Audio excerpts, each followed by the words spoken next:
I hate talking about this, and it gets really disheartening to endlessly repeat it or engage with people who don't want to have honest conversations about these things. It's very sad. Watching the direction of League the past couple of years, watching the conversations I had with lots of people that happened the last couple of years. Analysts in Korea don't really exist. I don't know about China. Isn't there people in coaching staff tasked with finding tendencies from opponents? Where does X support place words, etc.? Yeah, but that's not valuable information in most cases. And I think explaining why it's not valuable information is sort of a long conversation in itself.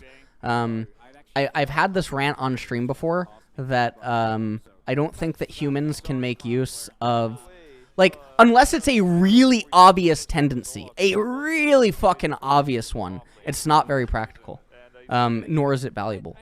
To make use of information like that.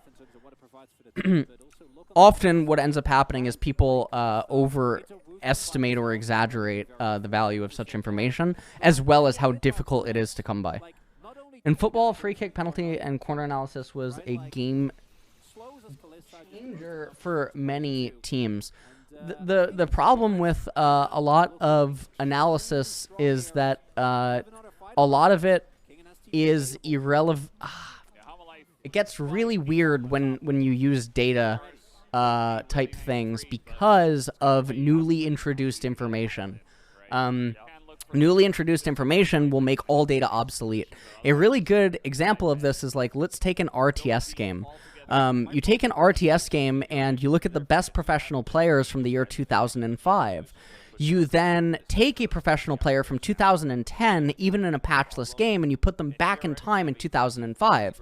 All of the data on certain maps would say that build A and build B and build C are the best builds. All the data indicates that build A, build B, and build C are the best builds.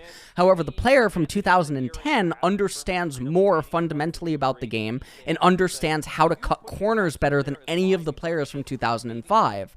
He doesn't care about what the data says about build A, B, and C, and he says, fuck you, all of this is wrong because I understand how to cut corners better, and I understand how to use better deductive reasoning than any of you. And he does things that all the data would point to as being bad because he has so much more introduced information. So then what do you say? Then do you say that he's wrong because he's saying that build A, B, and C are wrong? No. The problem is that you have to be able to either simulate or show the things that you're talking about, which is why most data in general is also sort of bad. Or it's sort of like how supercomputers in various games are then shown to be obsolete by future supercomputers, despite all the data showing otherwise. This is a super long conversation in itself. It's why I'm very anti-data in LoL in general. Not that data itself is useless, but most people who use data are useless when they suggest how valuable it is or how valuable it can be. I'm trying to think of a more articulate way to say this. When someone uses data as the primary thing of the argument, they're clueless. It's one of the main reasons that I CBA having a conversation with people who want to hug data because they don't understand newly introduced information. The way that I don't understand how this is even happening, and Hanwha Life Esports just won a game, or won a fight, okay? Win rates are also useless. Yes, win rates are useless because to understand win rates, you have to understand, you have to understand other stuff about win rates, right? Because again, newly introduced information. For instance, let me mute something. Let me talk about a win rate right now. Let me talk about a win rate. So let's say Kossadin's win rate in solo queue is 50% or something like that, right? But Kossadin flourishes an obscene amount when he's correctly picked against certain team compositions that lack CC and are very magic damage heavy, and Kossadin has a good matchup or something. The problem is that these things do not happen, and they're not come across by a normal solo queue player. So the conclusion that ends up up being reached is that Kassadin against a wide range for people that don't understand these things and people that are just arbitrarily picking him, teammates that don't understand what he wants to do, etc. Kassadin will arrive at a win rate that is not representative of a properly understood Kassadin. So you end up reaching false conclusions about Kassadin's power level relative to the field because of the data that is surrounding Kassadin that is entirely misrepresented, and it's also fucking just completely altered by all this like useless stuff. Malphite is another really good example. Rammus is another really good example. Rammus has a very bad win rate inside of solo queue because people pick Rammus into whatever the fuck they want. Rammus really flourishes against really specific team compositions that, you know, also have a very specific damage type. Now, Rammus can be beat by physical damage team compositions, so he really does care about auto attack centric team compositions, and he cares about some other factors. So in some situations, depending on how the draft is, as well as what the enemy, you know, makeup, or the makeup of the enemy team is, Rammus is going to be a higher, you know, best in slot champion than a lot of other champions, which then means that, again, Rammus's current value as a champion is grossly misunderstood, and everything surrounding him is almost irrelevant because people won't have honest conversations about when Rammus is picked and what type of things make him strong, what makes him bad, and that means that because you don't have honest conversations about that, you can't have honest conversations about when he can be picked and how justifiable the pick is, which then means that you then don't consider Rammus as a good champion, which then means that he's not even a part of your pool of champions, which then means that you further limit yourself. But there was a time earlier in Spring Split, or even around MSI, where Rammus, there were a lot of Rammus spots that appeared inside of pro play, so Rammus should have been a champion that pro players had inside of their pool. But the problem is that Rammus requires specific... I hate talking about this.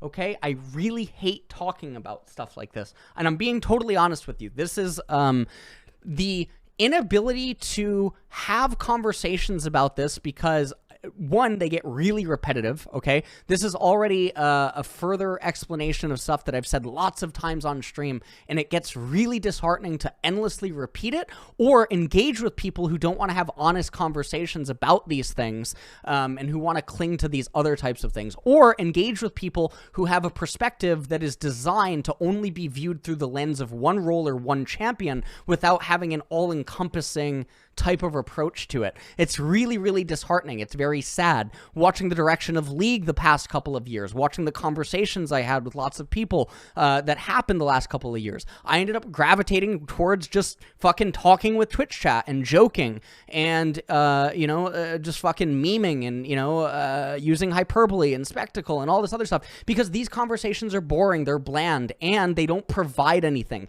They don't lead to anything that is useful. And so also, even trying to make that the main focal point of anything that I would want to do or something is also just not there. Anyways, after saying all of this, I get sad. That is the actual emotion that is elicited. I get very sad. I also get very angry at people that once held a position who wanted to set out to try to change or further establish things like this inside of the scene, who no longer hold that position because reasons unknown, right? That makes me very angry. It also makes me very sad in a lot of ways because it makes me think, like, what is the point? So I don't know. I think stuff like this is disheartening. I think it's useless. I had a conversation like this with Doublelift, in that I think most things are useless in the League of Legends scene. When it comes to things of this nature. But also, I think people are not actually concerned with what's actually better. I don't think people are actually concerned with the betterment of the game or the community, or viewing or making the competition level up or things of that nature. I don't think people are concerned about that at all. And this isn't just an NA or an EU thing. It's also like an LCK thing. There's an aversion, they are very against confrontation in Asia, right? They're very against conflict. They're very against, boundary pushing, things of this nature. So there's just a lot wrong. And I think things like this really, I mean, things like this did also play a part in my mental decline. I think it more so rapidly accelerated, like I said, like the last year, right? You guys remember I disappeared for like 3 weeks last year as well, after all the playoffs ended, and then I came back right before Worlds. That was a very sad period as well. I mean, there was also a lot of IRL stuff going on as well, but all of this sort of ties in together, and it feels really bad for me because I'm a fucking freak in like, not in like a good way, but like all I've done is play video games my entire life, and I've been in esports for 18 years, and it's all I ever really cared about, right? Was strategy games and thinking about strategy and stuff. And the last couple of years, what I ended up realizing and noticing is that that wasn't what was actually good or cool or funny or anything like that. And so stuff that I started caring about more and prioritizing more wasn't actually continuing down this line of thought. It was more so like, how can I make stream and everything more funny and ha ha ha, while still retaining at least like this side of me for people that want to have these conversations, which is why these conversations can always be had in private, and things of that nature. But it's not fun talking about it all the time, because I'll have this talk right now, Hanwha Life's gonna win. I'll have this talk right now, and, you know, someone will ask me the question again 2 months from now, and it sucks. There's too much to do, so it's also just not fun having, it's not fun having the combo. It's not fun. I don't know how to explain it. Oh, I'm just using Rammus and Kassadin as like good examples because they're champions that have a lot of specific like setup type things that can completely. Yeah, I'm in a perma cycle. Yeah, I mean that's another thing as well. So what matters to me now? I don't know. My relationship matters a lot. I'm also really angry at so many things behind the scenes that has just happened over the last like 5 years that I've like never talked about, and I think it just like it kept festering.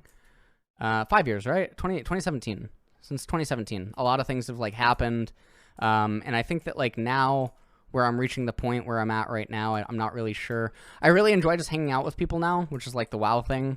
I enjoy just hanging out with chat. A lot of my streams, like the last few months, was mostly just hanging out with chat, right? I had a lot of fun with MSI. Playing League of Legends kept it kept progressively getting worse to play it just because of I mean, you guys saw it with Tyler's streams, right? You guys saw it with Tyler's streams. I'm very scared about my South Korean visa. It's looking more and more like I do just have to fucking buy it, which is... It's a very scary thing because of the amount of money, and the other reason that it's very scary is because of the fucking real estate market right now in South Korea for like getting a house, and like there's so many things I wish I could talk about that I still just can't talk about, you know. I don't know. I really don't like falsehoods. I really do not like falsehoods either, and there's a lot of falsehoods in the scene, and that's always bothered me a lot.